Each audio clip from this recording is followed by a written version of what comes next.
नमस्कार दोस्तों, कैसे हैं आप लोग।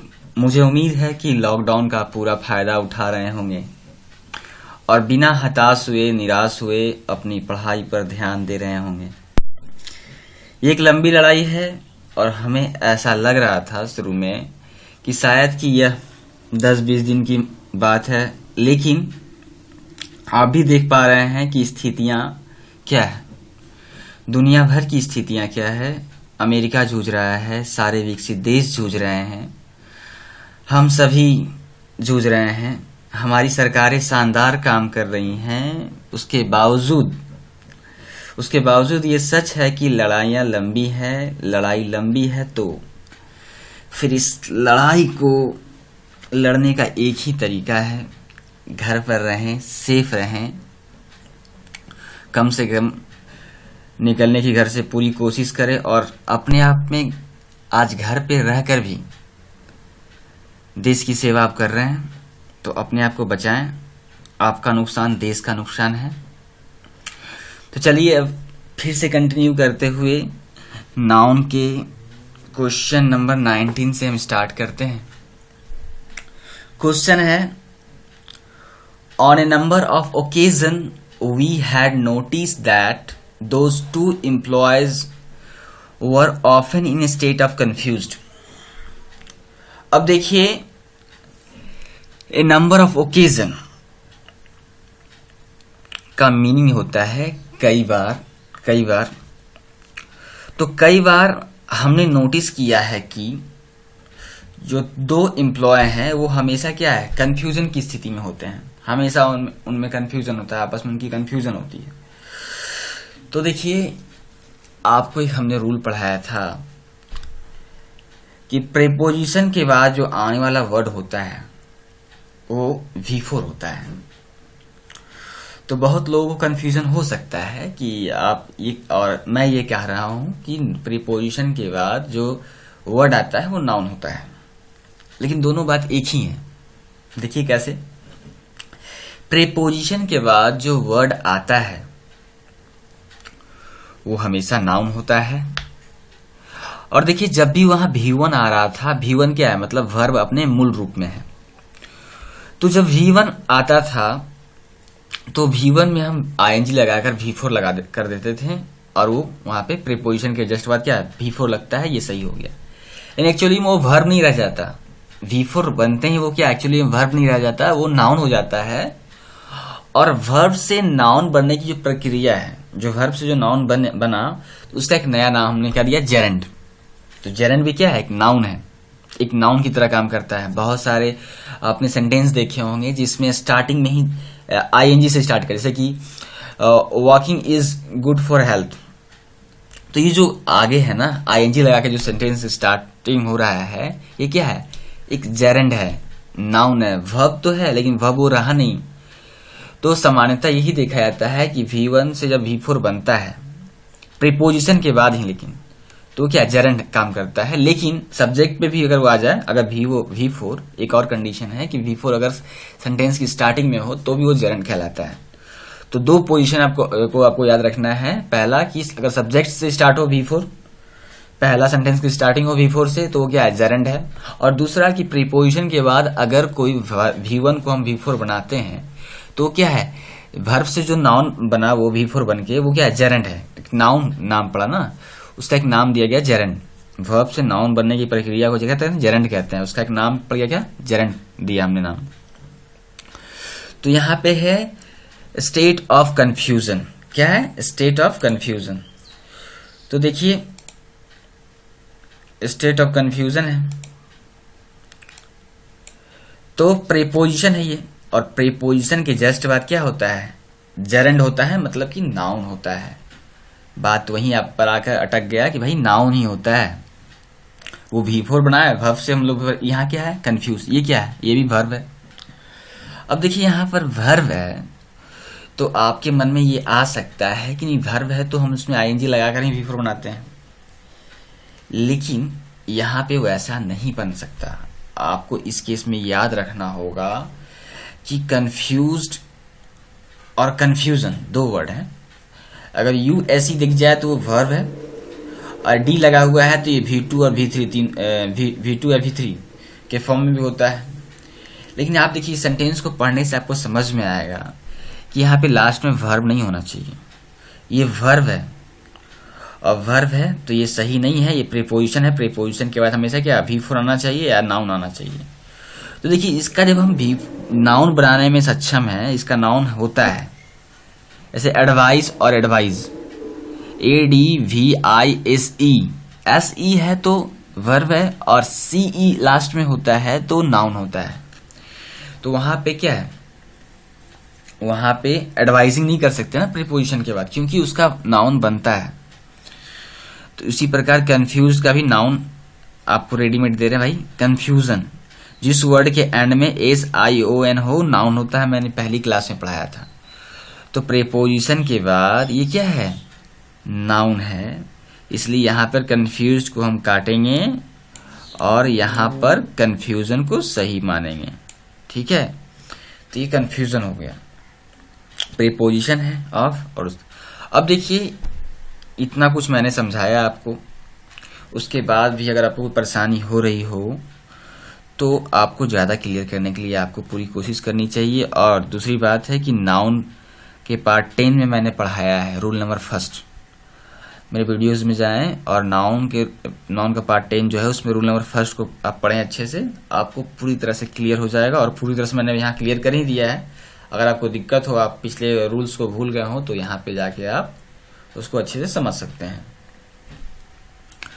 तो बस सिंपल सा है, प्रीपोजिशन के बाद जो आने वाला वर्ड होता है नाउन होता है। चाहे आप वर्ब को आप ING लगाकर जेरेंड का फॉर्म बनाइए, या आप उसका रेडीमेड भाई नाउन बनाने जानते हो, जैसे कि ऑनेस्ट एडजेक्टिव है, लेकिन जब लास्ट में वाई लगाते हैं तो वो क्या नाउन हो जाता है। तो ये सब आपको याद रखना होगा कि ऑनेस्टी, जब ऑनेस्टी हो जाए तो लास्ट में TY हो गया तो क्या है, नाउन हो गया, और नाउन हो गया तो भाई तो आपको बनाने आना चाहिए। कंफ्यूज्ड एक वर्ब है, इसका नाउन होता है, कंफ्यूज का कंफ्यूजन कीजिए आप, नाउन हो जाएगा, ये सही होगा। प्रीपोजिशन के बाद आने वाला वर्ड क्या होता है, हमेशा और हमेशा नाउन होता है।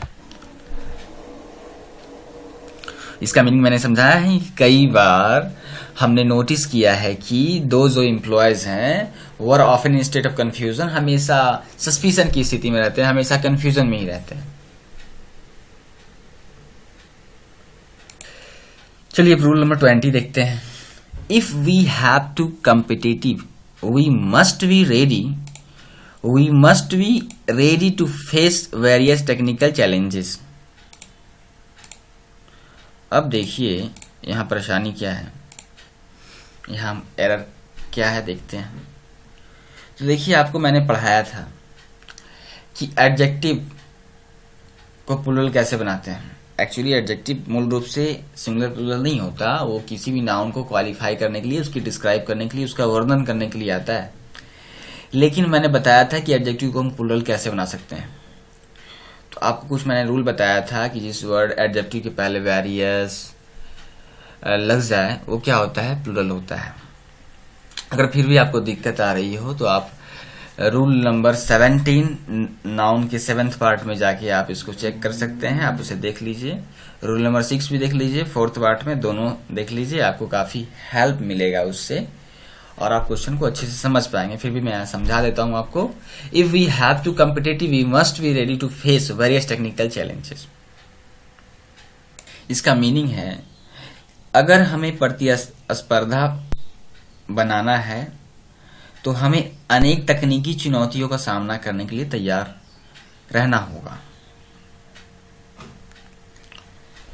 अब देखिए यहाँ वेरियस है, वेरियस क्या है, वेरियस हमारा एडजेक्टिव के पहले आ रहा है, एडजेक्टिव के पहले आ रहा है। वेरियस हमारा क्या है, एडजेक्टिव के पहले आ रहा है। देखिए ये देखिए टेक्निकल, जिस वर्ड के एंड में AL लगा हो, मैं आगे आपको एडजेक्टिव में भी क्लियर करूंगा, फिलहाल आप इतना जान लो कि जिस वर्ड के एंड में AL होता है वो एडजेक्टिव होता है। टेक्निकल सामान्यतः जनरली, ऐसा नहीं है कि हर जगह आप ये रूल फॉलो कर पाए।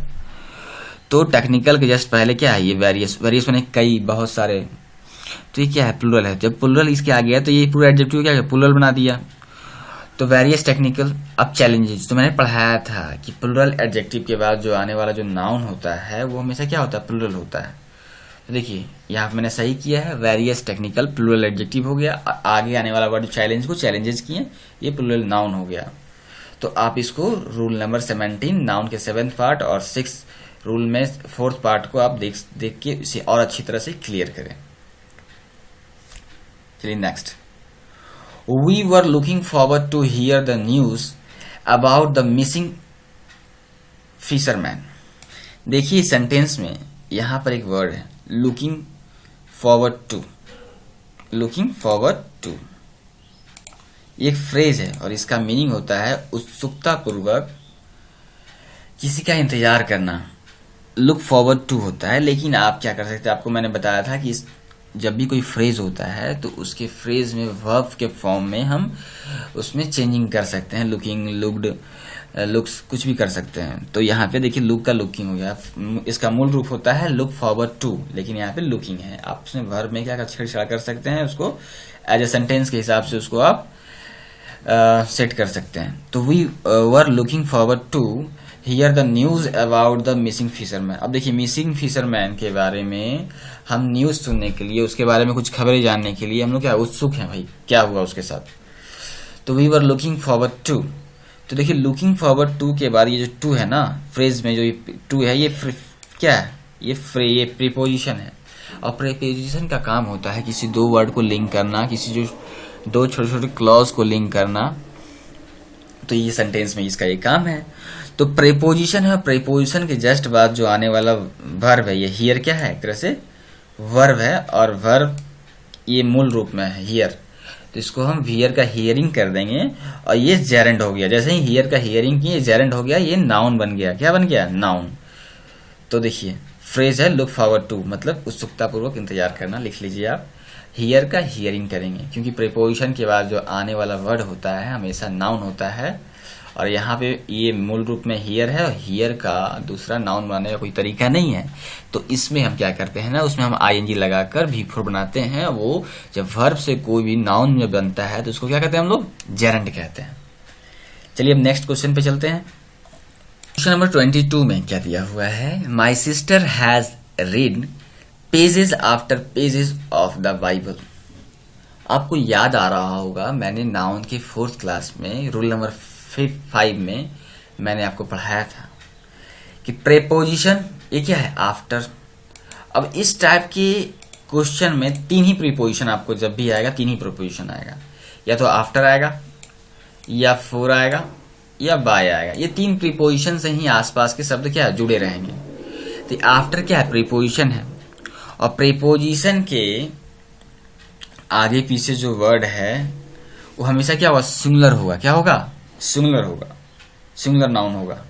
तो मैंने पढ़ा है singular noun plus preposition plus singular noun, singular noun plus preposition plus singular noun, और उसके बाद आने वाला जो वर्ब होगा वो हमेशा क्या V5 होगा, मतलब कि सिंगुलर होगा।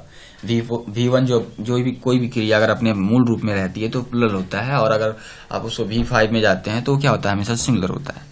तो मैंने ये बताया कि 3 प्रीपोजिशन होंगे, आफ्टर, बाय और फोर। ये 3 आप याद रखें। इसके आगे पीछे जो वर्ड होंगे हमेशा सिंगुलर होंगे। Noun, singular noun plus preposition plus singular noun होगा, और उसके बाद आने वाला वर्ड क्या होगा, वर्ब क्या होगा, V5 होगा। इट मीन्स सिंगुलर होगा। तो देखिए यहाँ पर एस जो लगा कि इसको प्लुरल बनाया गया नाउन को, इसको काट देंगे और ये देखिए ऐसे सही करेंगे, पेज आफ्टर पेज। तो इसका मीनिंग हो जाएगा my sister has read page after page of Bible. Bible के पेज बाय पेज क्या किया, वो सारे उसने वो पढ़ चुकी है। तो नेक्स्ट क्वेश्चन पे चलते हैं। Question number 23,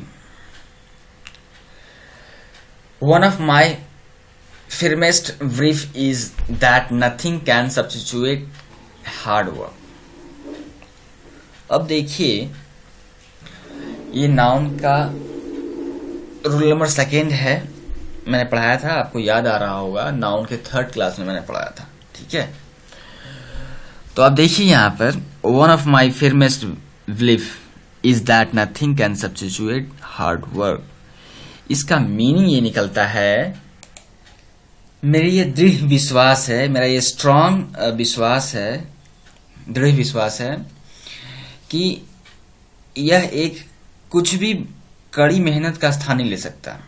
one of my firmest belief is that nothing, मतलब उसका स्थान कोई नहीं ले सकता। हार्ड वर्क का स्थान क्या है? कड़ी मेहनत का स्थान कोई भी नहीं ले सकता। One of my firmest belief, मतलब मेरा बिलीफ काफी विश्वास काफी गाढ़ा है इस बात से कि हार्ड वर्क का स्थान दूसरा कोई नहीं ले सकता। कठिन परिश्रम का स्थान सब्स्टिट्यूट, मतलब उसको सब्स्टिट्यूट कर देना, मतलब उसको कोई रिमूव नहीं कर सकता, उसको कोई हटा नहीं सकता। हार्ड वर्क अपने आप में एक बहुत बड़ी क्या है? पूजा है, कर्म करना क्या है? बहुत ही स्ट्रांग बिलीव है। तो कड़ी मेहनत का स्थान क्या है? कोई भी नहीं ले सकता। देखिए, अब देखिए यहाँ पे आइए, फिल्म का मतलब होता है फर्म का मतलब होता है कोई, मतलब फैक्ट्री बिजनेस वगैरह चलाना, कारखाना फर्म का होता है। दूसरा, फर्म का मीनिंग होता है एज एडजेक्टिव भी काम करता है और एज ए नाउन भी काम करता है। फर्म का मीनिंग हो गया कंपनी, और एज ए एडजेक्टिव में क्या इसका मीनिंग आता है? दृढ़, निश्चित, अटल, ठोस, पक्का। उनका पक्का विश्वास है, पक्का। तो देखिए, जब भी ईएसटी लगा क्या करते हैं हम? सुपरलेटिव डिग्री बनाते हैं। ईएसटी लगा क्या करते हैं हम लोग? सुपरलेटिव डिग्री बनाते हैं। तो ईएसटी लगाया है, लेकिन सुपरलेटिव डिग्री किसका बनता है? हमेशा और हमेशा एडजेक्टिव का बनता है। तो यहां पर क्या है? क्या है? एज एडजेक्टिव है। फिर्मेस्ट, फिर्मर, फिर्मेस्ट, ठीक है।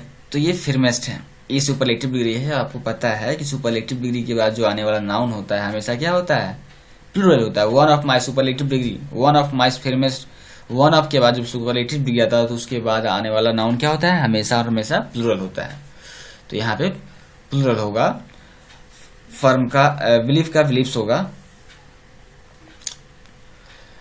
देखिए, वन ऑफ माई फर्मेस्ट बिलीव्स, ये देखिए, इसको यहाँ पे हमने सही किया है। रूल नंबर 2 में हमने पढ़ाया है आपको, आप वहां पर जाके अच्छे से देख लीजिए। नाउन के 3rd पार्ट में one of my firmest believe is that nothing can substitute, मतलब हार्ड वर्क का कोई क्या उसको सब्स्टिट्यूट नहीं कर सकता। ये मेरा गाढ़ा विश्वास है, मेरा स्ट्रांग बिलीव है उसके प्रति। मुझे उम्मीद है मेरे द्वारा दी गई जानकारी को आप अच्छे से समझ पा रहे होंगे। Do subscribe. Thanks for watching.